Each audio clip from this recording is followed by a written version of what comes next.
Paano ba maging masarap at ganap ang pagmamahalan? How to have a fulfilled love life? Everybody has a love life. Amen? Hindi lang naman yung mga may jowa. Hindi lang naman yung mga may asawa. Even single people have a love life. Even separated people has a love life. As long as you're alive, you will have a love life. Love life does not, or our love life does not only pertain to people, but with the things that we do. Your mission, your vocation can be your love life. Your work can be your love life. Your interests, your hobbies can be your love life. And let us not forget our faith should also be a part of our love life. So if everybody has a love life, how can we have a fulfilled love life? Because we know the truth that everybody who has a love life has a happy, peaceful, and meaningful love life. Amen? Hindi ibig sabihin pag ikaw ay nagmamahal na, ikaw ay masaya. Alam natin yan. Napakarami mga heartbreaks. Napakaraming mga sleepless nights. Napakaraming mga pag-iiyak, pagsisisi, lungkot, galit, regrets. So, how can we have a love life that is fulfilled? We should have two ingredients of this love life. One is commitment, and the other one is consistency. Because remember, my dear friends, without commitment, you will never start. And without consistency, you will never finish. These are the two C's to create the third C in your relationships. The first C is commitment. The second C is consistency.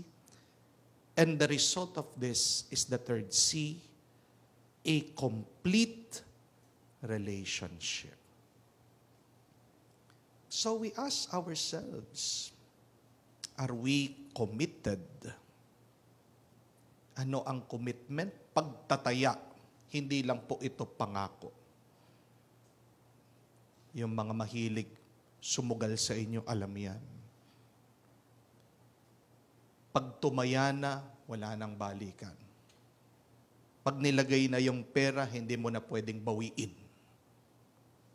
That is what commitment is. Pag binitawan mo na, hindi mo na pwedeng kunin ulit. Kung ikaw nakikipagsugalang ka, binigay mo yung pera mo, pagkatapos papalit-palit ka, ng isip, kukunin mong pera mo, maghanda ka, pupulutin ka sa kangkungan. O kaya naman, pag ikaw ay bumibili, nakapili ka ng gusto mong kainin, binigay mong pera mo, tapos nagdadalawa ka ng isip, niluto na yung pagkain. Ayaw ko na, kukunin mo yung pera. Sisipain ka na palabas doon sa restaurant. Mahirap na bubuhay na wala kang commitment o pagtataya sa iyong sarili. Ang taong walang commitment ay parang saranggolang lumilipad na walang lubid, na walang tali. At anong mangyayari sa saranggola pag wala itong tali? Oo, lilipad ito, sandali. Pero babagsak ito. Dahil wala itong pinagtatalian. Dahil ito ay lumulutang lang. Dahil wala itong ugnayan. But secondly, we should need consistency. Hindi lang yung palaging tinataya mo, binibigay mo yung sarili mo. Pero kung hindi ka naman tapat, hindi ka namamalagi, magkakaroon din ng problema sa inyong relasyon. Ano po ang mararamdaman nyo kung kayo ay kumakain sa isang restaurant, paiba-iba yung lasa ng ino-order nyo? Minsan yung hamburger, maalat. Minsan, matamis. Minsan, walang pati. Puro tinapay lang. Babalik ka pa ba doon sa restaurant na yon? Di ba hindi? Anong mararanasan mo? Kung nagpapagupit ka, iba-iba yung nanggugupit sa iyo. Iba-iba yung services na binibigay sa iyo. Minsan, hindi pantay yung pagkagupit sa iyo. Minsan, kinakalbo ka. Babalik ka pa ba doon sa parlor na yon o sa barberya? Di ba hindi? We need consistency. At ang Panginoon, sinasabihan tayo ng ating ugnayan sa Kanya. Hindi lang sapat na tinatanggap natin yung Kanyang salita. Kung hindi, mahalaga din na sundan natin ito. Buhayin natin ito. The Lord expects us to be committed and to be consistent to His will. As the Lord is committed and consistent to us. It is a good thing to ask ourselves, where am I committed? And am I really consistent? Saan ko ba talaga tinataya, binibigay ang aking sarili? At sa aking pagbibigay ng aking sarili, ako ba talaga ay namamalagi? Ako ba talaga ay tapat? Remember this, my dear friends. You can never be committed if you are inconsistent. Kung hindi ka tapat, hindi mo pwedeng ipangako ang iyong sarili. Kung hindi ka tapat at pinangako mo ang iyong sarili, ano ang tawag doon? Ikaw ay sinungaling. Ikaw ay nagbabalat kayo. Ikaw ay hindi totoo. Ikaw ay manloloko. At ang Diyos na ating sinasamba ay totoo. Hindi siya manloloko. Ang tanong, manloloko ka ba? Alam natin ang kahinaan ng bawat isa. Madalas hindi rin tayo totoo. Hindi rin tayo tapat sa Diyos. Kaya tayo ay nagpapatulong sa Kanya. Meron pong isang kwento tungkol sa isang lalaki na may nililigawan. Ang pangalan po ng lalaki ay si Abel. Talagang in love po siya dito sa isang dalaga, si Maria. Itong si Abel, nakapag-abroad at palagi po niyang sinusulatan once a week yung kanyang kasintahan, si Maria. Pinapadalhan pa po ng mga packages.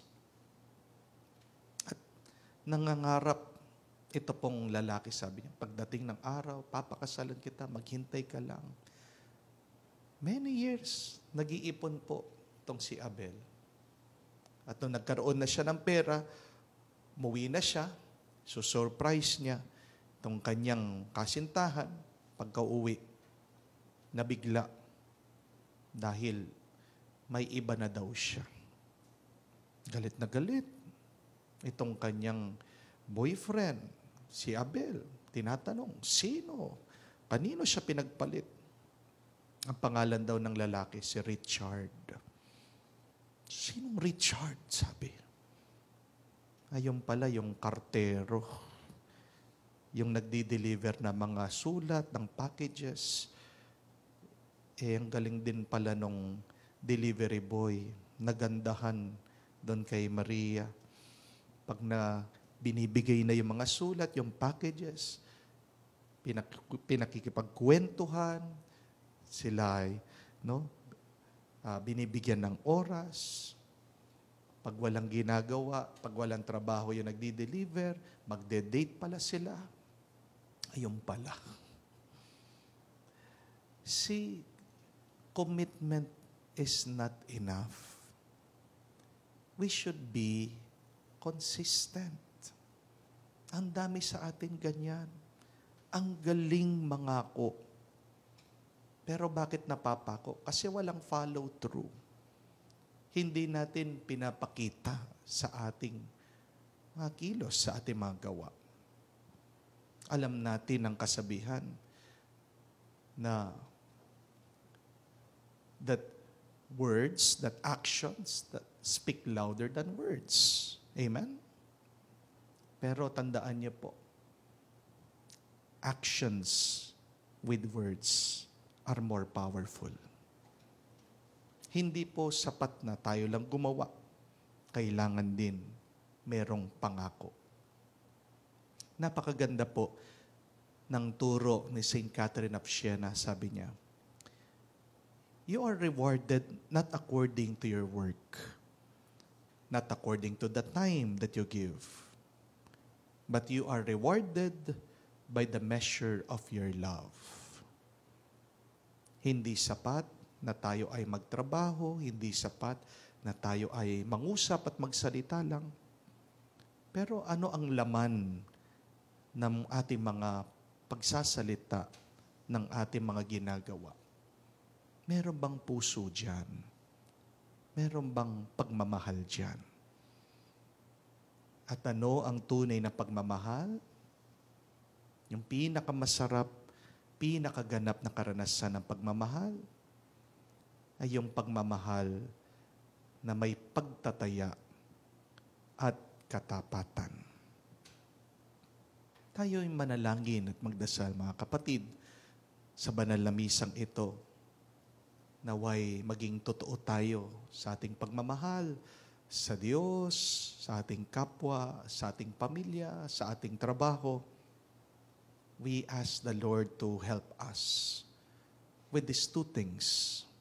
May God give us the grace to be more committed and to be consistent. Amen.